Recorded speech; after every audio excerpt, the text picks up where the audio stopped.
इन्होंने वादा किया है कि इस ईवीएम की लड़ाई में साथ देंगे। अब हरियाणा जा रहा हूं, किसानों से मिलने जा रहा हूं, मेरी ऑलरेडी मीटिंग फिक्स हो चुकी है। आप क्यों करें? किसान भी आएंगे साथ, फौजी भी आएंगे साथ। 2024 का चुनाव ईवीएम से नहीं होगा, नहीं होगा, नहीं होगा। गुजरात में मोदी जी के गढ़ में अभी हमारी मीटिंग हो रही है 28 तारीख को। अभी तो धारा 31 तारीख तक लगाई गई थी 144, अब वो 31 से बढ़ा के 15 कर देगी। डर किसका? क्योंकि हमने ऑलरेडी 11 तक प्रोग्राम अनाउंस कर दिया था। आपने दिखाया ना पूरा सबको। इलेक्शन कमीशन सुन ले इस बात को, इस बार ईवीएम किसी गांव में घुस नहीं पाएगी, मैं कह रहा हूं आपको। और मैंने कह रखा है कि कल हम खुलासा करेंगे कि इस ईवीएम को रखना वो काम होगा जो कोई लोग सोच नहीं सकते, जिसमें औकात हो। इस बार बूथ लूट के दिखा। हम अगला प्लान क्या है मैंने आप सब साथियों को बताया था, आप भूल गए। कल 3 बजे जो हमारा ईवीएम हटाओ संयुक्त मोर्चा का अब कार्यालय बन चुका है, हेड ऑफिस बन चुका है 13E फिरोज शाह रोड। उस 13E फिरोज शाह रोड पर आप सारे के सारे लोग 3 बजे पहुंचेंगे। मैंने कल ही कह रखा, सबको बता देना आप सब। और मैंने कह रखा है कि कल हम खुलासा करेंगे कि इस ईवीएम को रखने में कौन कौन शामिल है। इसमें सरकार, इलेक्शन कमीशन और कौन कौन है जो इस षड्यंत्र को बनाए रखना चाहते हैं, सत्ता पर बने रहना चाहते हैं। उसका खुलासा बाकायदा होगा, कई चीजों का खुलासा होगा। कल आप लोग आएंगे तो ईवीएम का अगला कदम है हमारा ये, जो कल आपको होगा। और इसके बाद में स्टेप बाय स्टेप हम लोग चलेंगे, आपको बताते रहेंगे, क्योंकि आप ही साथी हैं। मैं आपका दिल से धन्यवाद देना चाहता हूं कि हमारी ईवीएम की लड़ाई को, और मैंने यहां इसलिए आपको बुलाया कि ये मजदूर साथी हैं, इनकी आवाज भी तो आप ही उठाएंगे, इसलिए हमने आपको बुलाया है। और ये लड़ाई में ये भी शामिल होंगे, और आगे की जो लड़ाई होगी ईवीएम की बहुत मजेदार, बहुत मजबूत लड़ाई होने जा रही है। आप देखना, वो काम होगा जो कोई लोग सोच नहीं सकते, वो आगे वो काम होगा। तो कल तैयारी कर रहा है चुनाव कराने के लिए, करने दो, उससे क्या फर्क पड़ता है? बंद होने में कितनी देर लगे? 1 मिनट। ये डिब्बे बंद, अब कागज से होगा। देश का नुकसान होगा बहुत ज्यादा। देश का कोई नुकसान नहीं होगा। देश का नुकसान ये लोग कर रहे हैं जो लुटेरे बैठे हैं, ये देश का नुकसान कर रहे हैं। ये मजदूरों का हक मार रहे हैं। ये लुटेरे हैं जो इस देश के लोगों की बच्चों की शिक्षा को इन्होंने बर्बाद कर दिया है। ये वो लोग हैं, ये वो लोग हैं जिनकी वजह से, जिनकी गलत नीतियों की वजह से आज देश का जो क्रीम है, जो ब्रेन है, वो बाहर पढ़ने जाता। 8 लाख बच्चे इस देश के। कभी देश था कि दुनिया के लोग यहां पढ़ने आते थे। जब विक्रमशिला विश्वविद्यालय था, जब नालंदा विश्वविद्यालय था, यहां पढ़ने आते थे। जब तक्षशिला विश्वविद्यालय था, आज यहां से जा रहे हैं। और 8 लाख बच्चे हर साल देश से विदेश पढ़ने जा रहे हैं, और उनमें से 95% बच्चे कभी आप आते नहीं है। तो यानी जो पढ़ाई, जो ज्ञान उन्होंने लिया, वो हमारे काम नहीं आ रहा, वो देश दुनिया के काम आ रहा, औरों के काम आ रहा है। चाहते हैं कि बूथ के बूथ लूट लिया जाए। कौन, किसकी हिम्मत है बूथ लूटने की? जिसमें औकात हो इस बार बूथ लूट के दिखा, हम बताएंगे कैसे जो होगा।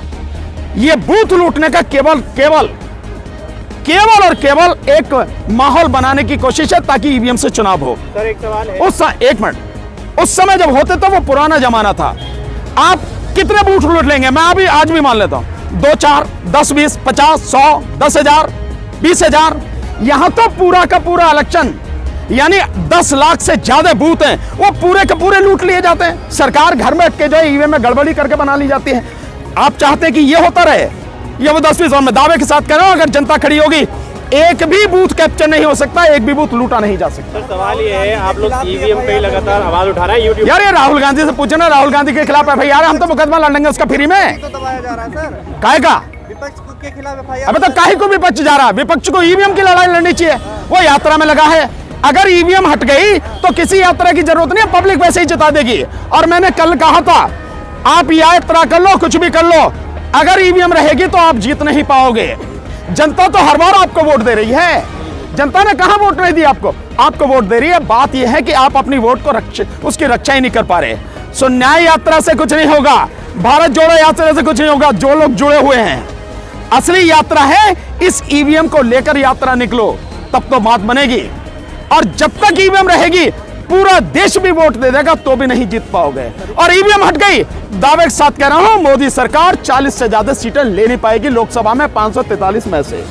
सवाल ये है, ईवीएम की आवाज अब यूट्यूब पे उठा रहे हैं, सबसे ज्यादा चैनल्स दिखा रहे हैं, और यूट्यूब खुद सर्टिफिकेट दे रहा है कि ईवीएम पूरी तरह से ट्रांसपेरेंट है, पारदर्शिता है। यूट्यूब नहीं दे रहा सर्टिफिकेट, वो इलेक्शन कमीशन की वो उसने लगा रखी है, वो मजबूर है, सरकार के दबाव में है। इन सब लोग जो दबाव में हैं, जिनका सरकार गला दबा रही है, इन सबको आजादी दिलानी है। अभी आपका गला दबाया जाएगा, आपके गला दबाने का भी कानून आने वाला, तो आपकी लड़ाई भी हम लड़ रहे हैं, आपकी लड़ाई भी लड़नी पड़ेगी। लड़ोगे अपनी लड़ाई? अरे बोलते क्यों नहीं? लड़ेंगे सर, लड़ाई हाँ तो बोलो ना, आपकी लड़ाई भी लड़ेंगे। गला किसी का दबने नहीं देंगे, आवाज किसी की बंद नहीं होने देंगे, हक किसी का मारने नहीं देंगे। इसलिए मैं बार बार सब लोगों से आह्वान कर रहा हूं, हमारा साथ दो। और आपको फिर कह रहा हूं, 2024 का चुनाव ईवीएम से नहीं होगा, नहीं होगा, नहीं होगा। चुनाव 2024 का होगा तो केवल और केवल बैलेट पेपर से होगा, बैलेट पेपर से। सर, जो समर्थन की आप बात कर रहे हैं, मिस कॉल के जरिए जो आपको समर्थन मिल रहा है, वो सामने आप दिखा क्यों नहीं कि किसान भी आए? अरे बिल्कुल दिखाएंगे भाई, मैं जा रहा हूं, मैं 25 तारीख को पंजाब हरियाणा जा रहा हूं, किसानों से मिलने जा रहा हूं, मेरी ऑलरेडी मीटिंग फिक्स हो चुकी है। आप क्यों करें? किसान भी आएंगे साथ, फौजी भी आएंगे साथ, 1 रैंक 1 पेंशन वाले जो हैं, इसमें जो ओल्ड पेंशन वाले हैं वो भी आएंगे, इसमें सारे जो आपको देख रहे हैं ना मजदूर, वो सब भी आएंगे, इसमें सारे युवा जो बेरोजगार हैं वो भी आएंगे। और साथियों, इसमें वो लोग आएंगे जिनके विषय में आप कल्पना नहीं कर सकते हो, गांव गांव से निकलेंगे। मैं आपको दावे के साथ कह रहा हूं, इलेक्शन कमीशन सुन ले इस बात को, इस बार ईवीएम किसी गांव में घुस नहीं पाएगी, मैं कह रहा हूं आपको। उसकी जितनी भी नौटंकी करनी है कर ले, दिखा ले, जहां भी कर रहा है। कैसे आएंगे लोग? 15 तक धारा 144 लागू की, कोई बात नहीं, धारा बनती है बिगड़ती है, हम जानते हैं कैसे, हमें कानून बताने की जरूरत है, हम जानते हैं। और ये धारा 144 लगा के, आचार संहिता लगा के लोगों को दबाना चाहते हैं, डराना चाहते हैं, लेकिन इस बार कोई डरेगा नहीं। तो क्या ईवीएम के प्रोटेस्ट से डर कर ये लगाया गया? किस? बिल्कुल भाई, अभी तो धारा 31 तारीख तक लगाई गई थी 144, अब वो 31 से बढ़ा के 15 कर दी। डर किसका? क्योंकि हमने ऑलरेडी 11 तक प्रोग्राम अनाउंस कर दिया था, आपने दिखाया ना पूर्व सबको, इसलिए 15 तक कर दिया। कोई बात नहीं, तुम करो, हम देखेंगे कैसी धारा 144 लगेगी, कैसा हमारा क्या बिगाड़ेगी, लोगों को कैसे डराएगी, हम बताएंगे। सर, ईवीएम की लड़ाई दिल्ली तक सीमित रहेगी या पूरे देश में? कमाल बात है यार, मेरे पूरे देश भर से, मैंने तो आपको स्टेट बताए थे, सारे स्टेट गिन के बताए थे, कहां कहां से, मेरे फोन में देखो आप, कहां कहां से फोन आ रहे हैं, लद्दाख से, जम्मू कश्मीर से, पंजाब से, आपके यहां से हरियाणा से, उत्तर प्रदेश से, उत्तराखंड से, पश्चिम बंगाल से, आपके झारखंड से, बिहार से, उधर नॉर्थ ईस्ट में चले जाओ, अरुणाचल प्रदेश से, मेघालय से, त्रिपुरा से, नागालैंड से, असम से, और आप नीचे आ जाओ आप, इसके बाद में मध्य प्रदेश से, छत्तीसगढ़ से, उड़ीसा से, और आपके आंध्र प्रदेश से, तेलंगाना से, कर्नाटक से, केरल से और तमिलनाडु से, कहां कहां से फोन नहीं आ रहे। पूरा महाराष्ट्र इतनी जबरदस्त उबाल में है, आप सोच नहीं सकते। पूरा मध्य प्रदेश, साथ में ये दिल्ली है, ये आपका उत्तर प्रदेश है, उत्तराखंड है, राजस्थान है, सब जगह, गुजरात में मोदी जी के गढ़ में अभी हमारी मीटिंग हो रही है 28 तारीख को गुजरात में, राजकोट में, और उसके बाद में 9 तारीख को, 9 फरवरी को अहमदाबाद में मीटिंग होगी। मोदी जी के गढ़ में बताएंगे कैसी हुंकार वहां से ईवीएम के खिलाफ उठेगी। चिंता मत करो आप। आंदोलन को स्थायी रूप में देखने को मिलेगा? 100% स्थायी है और मजबूत बनेगा। और गांव-गांव में ये आंदोलन ऐसा होगा जो गांव-गांव में होगा, गांव-गांव से लोग सड़कों पर निकलेंगे। क्या है कि बिना ईवीएम गुजरात में भी सरकार अपना, मैं तो कह रहा हूं ना, अब ये करा लो, अगर मोदी जी जो है वहां सरकार बना ले, गुजरात में भी चुनाव करा लो बैलेट पेपर से, अगर मोदी जी सरकार बना जाए। वहां भी नहीं बना? हाँ, 100% राजनीति छोड़ दूंगा हमेशा के लिए, आ जाओ मैदान में। मैं तो कह रहा हूं मोदी जी से, मोदी जी आपको दुनिया पसंद करती है, देश पसंद करता है, इतने पसंद करते हैं, सीना ठोक के कह रहा हूं, जिस सीट से मोदी जी लड़े उसी सीट से लड़ूंगा और वहां से उन्हें हरा के दिखाऊंगा। एक बार बैलेट पेपर से चुनाव कराओ ईवीएम को हटा के, मैं चैलेंज कर रहा हूं, एक्सेप्ट करो चैलेंज मेरा। तुमको ऐसी बात ने ऐलान किया है कि आप इन लोगों की लड़ाई में शामिल हुए हैं, ये इतने लोग हैं 10,792, ये लोग भी अब ईवीएम की लड़ाई में भी साथ रहेंगे? 100% साथ में रहेंगे। और मैं आपके सामने कह रहा हूं कि इनमें से अगर कोई ईवीएम की लड़ाई में साथ नहीं देगा तो हम इनका साथ नहीं देंगे। ईवीएम की लड़ाई बदला चल रहा है? नहीं, बदला नहीं है। हाँ। ईवीएम की लड़ाई व्यक्तिगत मेरी नहीं है, मैंने अपने लिए नहीं कहा कि आप मेरा साथ दो, मेरी लड़ाई में साथ दो।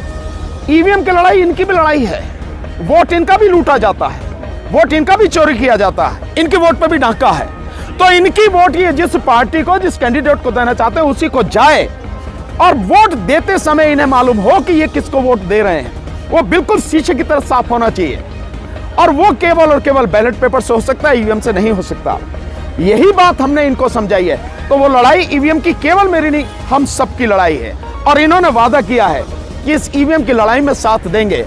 अगर ये अपनी लड़ाई में साथ नहीं देते हैं और केवल अपनी नौकरी की बात करते हैं तो मैं समझता हूं ये किसी हालत में सही नहीं। और मुझे पक्का भरोसा है ये लोग इतने समझदार तो हैं ही कि अपनी लड़ाई जो वेतन की है, नौकरी की है, उसे भी लड़ेंगे, और ईवीएम की लड़ाई जो पूरे देश की हर किसी की लड़ाई है, उसे भी पूरी ईमानदारी के साथ में लड़ेंगे और हमारा साथ उसमें देंगे। मुझे पक्का विश्वास है इस बात। देखिए, केवल हम इनकी सपोर्ट करने नहीं आए, हम इन्हें इनका हक दिलाने के लिए आए हैं। और आज से जो लड़ाई अब तक इन्होंने जो लड़ी, अपने इस स्तर से, अपने ढंग से लड़ी है, लेकिन इस पल के बाद लड़ाई हम लड़ेंगे हमारे तरीके से। ये सारे साथी लड़ाई लड़ेंगे जैसा इन सब ने आश्वासन दिया है, और इनकी लड़ाई बड़ी जेन्युइन लड़ाई है। ये सबको समझने की जरूरत है कि सरकारें लगातार जो कमजोर हैं, जो मजदूर हैं, उन पर अत्याचार कर रही हैं। ये मार्शल हैं, इनकी संख्या 10,000 से ज्यादा है, 10,792, जिसमें सिविल डिफेंस के भी कुछ साथी हैं। और 1968 का कोई कानून है जिसका हवाला देके पहले इनको रखा गया और अब निकाल दिया गया बेवजह। इनमें से लोग 9 साल से लेकर 20-20 साल से सर्विस कर रहे हैं। आप किसी को अचानक निकाल देते हो, ये कौन सा तरीका है? जो सरकार का काम है कि लोगों को अधिक से अधिक नौकरी दें, और दिल्ली सरकार में जब केजरीवाल जी चुनाव में थे, उन्होंने बाकायदा ये कहा था कि मेरी सरकार बनेगी तो जितने कच्चे हैं उन सबको हम पक्का करेंगे। और ये तो पक्के होने की सारी शर्तें पूरी करते हैं। भाई, पक्के होने की शर्तें हैं कि आपने इनको रखा, सरकारी माध्यम से रखा ना, इनका अपॉइंटमेंट हुआ, जो योग्यता आपको चाहिए थी उस पद के लिए जिसमें इनको रखा गया, उस पद के योग्य थे ये लोग। इनको सरकार के खजाने से सैलरी दी गई। ये जो सारे के सारे साथी हैं, 240 दिन किसी को पक्के होने के लिए होते हैं, वो शर्तें ये पूरी करते हैं। और इनका जो क्षेत्र है वो आवश्यक सेवा का क्षेत्र है। इसके साथ साथ मार्शल, विशेषकर मार्शल की जो बात है, केजरीवाल सरकार ने अपने जो मैनिफेस्टो में, पार्टी ने, आम आदमी पार्टी ने ये कहा था कि दिल्ली में महिलाओं की सुरक्षा के लिए डीसीसी में मार्शल की भर्ती करेंगे। इसीलिए तो इनको रखा गया और इसीलिए मार्शल इनको कहा जा रहा है। ये उसके साथ साथ भी अलग डिपार्टमेंट में इन्होंने काम किया, बड़ी ईमानदारी, बड़ी निष्ठा से काम किया सारे साथ। कहने को 8 घंटे, पर इन्होंने तो 12-12, 14-14 घंटे तक भी इनसे काम लिया गया। कोरोना काल में जब अपने ही परिवार का व्यक्ति, अपने ही परिवार के व्यक्ति को हाथ नहीं लगा रहा था, इन्होंने उस समय भी सेवा करी। और आप एकदम आप निकाल दे रहे हैं आप। तो ये जो अन्याय इनके साथ में हुआ है, अब इस अन्याय को हम में से कोई बर्दाश्त करेगा नहीं। और आज से इनकी लड़ाई कानूनी स्तर पर और जिस भी तरीके से लड़नी है, वो हम लोग इनके साथ आगे रह के कंधे से कंधा मिलाकर लड़ेंगे। सर, एक पेपर, और इनको इनका हक दिलाकर ही ये सारी चीजें खत्म होंगी। सर, उन्होंने ये लड़ाई महीनों पहले शुरू की थी और आपने कहा है कि चंद दिनों में उन्हें न्याय मिलेगा। नहीं, देखिए, इनकी लड़ाई जहां तक हमारी जानकारी तकरीबन 3.5 महीने इनको लड़ते हो गए हैं। होता क्या है कि आप जिनसे लड़ रहे हैं वो कौन है? वो सरकार। और सरकार एक कानूनी तरीके से बनी होती है। जो काम वो सारे करेगी वो भी कानूनी ही तरीके से होंगे।